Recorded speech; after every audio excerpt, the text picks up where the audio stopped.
un projet qui est normal, qui respecte les règles. Mais les conflits qu'on note dans les projets entre acteurs, MOD, AMO, OPC, bureau d'études, bureau de contrôle, où ces conflits peuvent mener le projet, et aussi est-ce que ce sont des conflits qui sont fréquents dans les projets et leurs conséquences? Merci de m'avoir posé cette question, je l'attendais depuis tout à l'heure. Donc effectivement,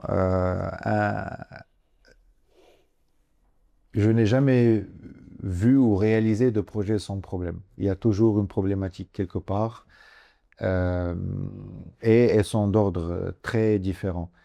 Souvent, c'est des ordres d'ordre technique et en général, on arrive à trouver des solutions quand ce n'est pas catastrophique. Donc des solutions techniques, on en trouve toujours. Ce qui est un peu plus difficile, c'est lorsqu'il y a des problèmes dus à l'exécution, qu'on ne peut pas rattraper. Dieu merci, c'est des problématiques qui ne sont pas souvent vues, mais qui existent.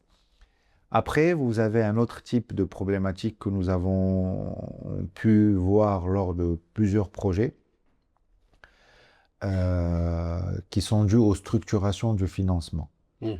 On a fait des projets d'hôtellerie, par exemple, où on a vu que l'hôtelier a débordé de 6-7 ans parce qu'il y a eu des problèmes de financement au début qui ont été mal structurés. Les entreprises ont dû partir, plier bagages, refaire un appel d'offres, rechoisir quelqu'un d'autre.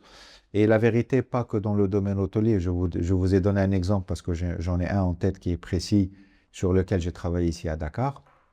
Mais pour vous dire aujourd'hui qu'au-delà des problèmes techniques qui sont souvent surmontables, des fois, il y a des problèmes de financement et ceux-là sont beaucoup plus durs à gérer parce qu'ils n'émanent pas du technique. Ce n'est ni la faute de l'architecte, ni la faute du bureau d'études, ni la faute de l'entreprise et encore moins celui de l'amont. C'est parfois des problèmes dus au promoteur lui-même. Et ceux-là sont un peu plus difficiles à surmonter.